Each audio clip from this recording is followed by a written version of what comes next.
So some pretty crazy stuff has been going on Twitter with Elon Musk over the past just 12 hours, essentially.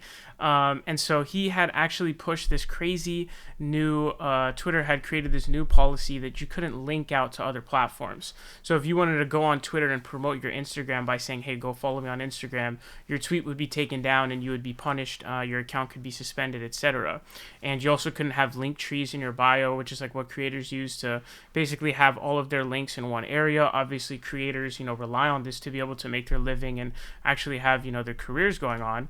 And so what you can see is this has been so disastrous, so unpopular. I don't know who would support this. The only people that were defending this were like the people who are just like complete brown nosers of Elon Musk, who will just defend him no matter what he says. And that was barely anybody. So this is like probably the most unpopular thing that you can do. Now, you can see it says, update, the tweets by Twitter support this morning announcing a new policy banning linking to competing websites has been deleted. The policy itself was deleted from Twitter's website. And so I may or may not make a separate video actually talking about this specifically. This Musk's lackey spent their entire day in my mentions defending this absurd policy as just and wise, only to have Musk abandon it in less than 12 hours. That's crazy. This is a huge, huge policy decision, and it was abandoned in less than 12 hours. Now, you could look at that as a good or bad thing because, hey, I guess technically you could look at it and say, hey, he saw the backlash and he said that it was I'm going to change that. So he got a ton of heat for this.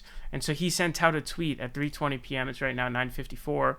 Should I step down as head of Twitter? I will abide by the results of this poll. So that's what he's claiming. Now, he's tried to make this very like democratic poll attempt is like, oh, I'm going to make everything democratically electable, which I think is just like, I think it's a bad idea because it's just like these kinds of decisions aren't really things that just like random people should be able to vote on, because it requires, these kinds of things require, like, for example, like experts on free speech law, First Amendment law, human rights advocates, advocates of free speech as a concept as opposed to just the First Amendment. They people who are experts in understanding how algorithms work.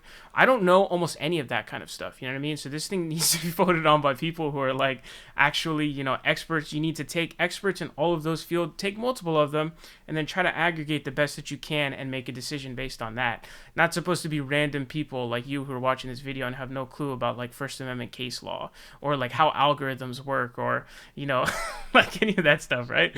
It doesn't make sense. And so, it's currently at yes, 56.4%. No is 43.6%. This has almost 4 million votes. There's 5 hours left. I don't know what the ratio would have to be. I'm not a mathematician. The ratio would have to be of like outstanding votes. I mean, there's technically an unlimited amount of outstanding votes here, but what ratio would be required for the outstanding votes for it to turn into no is, I would say, just extremely unlikely, period. And so he says in the tweet, I will abide by the results of this poll. Now we're going to figure out, okay, he's saying he's going to abide by the results of this poll. He's in trouble now. And so now this kind of seems like the backdrop of this is seeming like something that backfired. He thought that the people were going to say yes or people were going to say no, and now they're saying yes, and so that's pretty embarrassing for him. But there's also a little bit of a different side to this whole conversation. Now check this out. Here Elon Musk is today. Today was the final between Argentina and France in the World Cup. Soccer sucks, by the way. And it says Elon Musk and Jared Kushner at the World Cup with the Saudis. And so he's chilling there with Jared Kushner, who also has like big ties to Saudi Arabia. And I believe I think it's like a Saudi investor is like the second biggest stakeholder in Twitter as well. And so a lot of people, I don't think that this is actually substantiated by anything legit.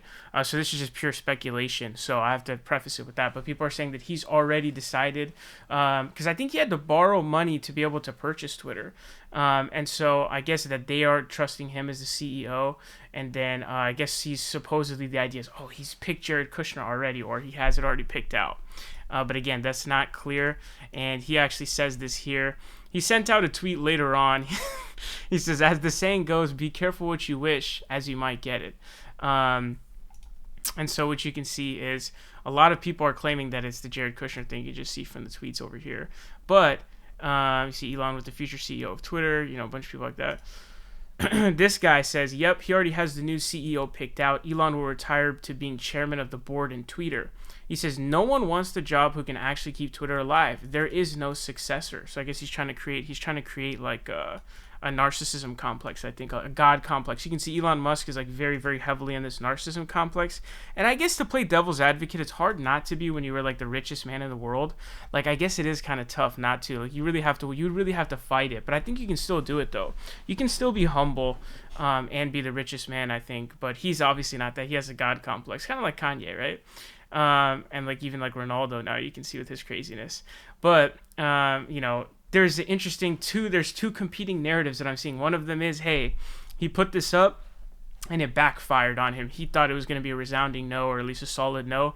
He was going to say, I think it was De Gaulle, of France, who he ruled by plebiscite, and so it's like, if people vote for me in favor of me, I will stay in power as long as that happens. And I think he lost the plebiscite and he stepped down. So I think that's what he's trying to do too. It's like, if people are behind me, it backfired. But no, actually, it could also be that he already has a plan here where they're telling him, the Saudis are telling him, we don't trust in you as the CEO. We want somebody else as CEO. And potentially maybe he already has Jared Kushner lined up. Those are kind of the questions that are going down here. So there's two competing narratives here. Also, check this out. It's hilarious. It's getting hilarious here. Lex Fridman, who's not like, he has a pretty good podcast, I would say. I think that he's like too biased in favor of Joe Rogan. Like, I saw him like pushing Destiny like super hard when he was criticizing Joe Rogan fans. It was cringe because he was just like, obviously he was just doing that because it's Joe Rogan. Whereas like Kanye, he was much lighter on. But he says, fun suggestion, Elon Musk. Let me run Twitter for a bit. No salary, all in. Focus on great engineering and increasing the amount of love in the world. Just offering my help in the unlikely case it's useful. Elon says, you must like pain a lot. One catch, you have to invest your life savings in Twitter and has been in the fast lane to bankruptcy since May. Still want the job? And he says, yes, we'll turn it around. So again, Lex has no clue what he's getting himself into. However, he's definitely not somebody who's like, actually, this is not like a proper application process, honestly, which is probably the biggest problem. Like, this is hilarious the way that people are just like, I volunteer to run Twitter. Like, what? That's not how this stuff works, dude. It's hilarious. But Lex does have, like, I did read, like, I looked it up before.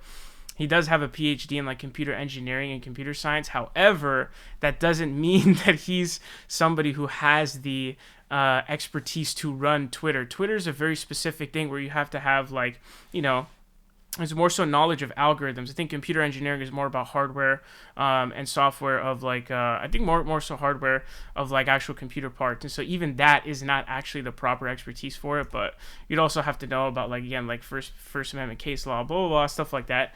I don't think he really has that here, but he's not like entirely just like completely, uneducated. But this is hilarious. The idea that like, what have we gotten to here? It's just hilarious to me. But this anti-intellectual movement and all this stuff, where you have like people who just talk about stuff, you have Twitter lawyers and Twitter all this stuff, Twitter economists and stuff like that. It's absolutely comical. But yeah, he sent out saying those who want power are the ones who least deserve it. So is he going to end up stepping down as the head of Twitter? We also saw the report that the Tesla investors are really angry because Tesla stock keeps going down, and I think people are losing confidence. I think investors are losing confidence in Tesla because he's just doing all these crazy shenanigans on Twitter. So I think there's a lot of interest in him stepping down. Is this a plot? Is this a made-up plot, or did he just not generally get embarrassed? I don't know. I really do not believe that the poll is going to win. It was so bad. I mean, it was so bad that this whole thing is like super embarrassing. And so they even put out like Twitter support just sent out a poll actually that they're trying to get people. It says, should we have a policy preventing the creation of or using of existing accounts for the main purpose of advertising other social media platforms? And so even this, they're changing it up now. They're changing it up. They're trying to change it now too. So it's just kind of crazy as to what's going on here. But you can see the no is just destroying the yes right now. So let me know what your thoughts are down below.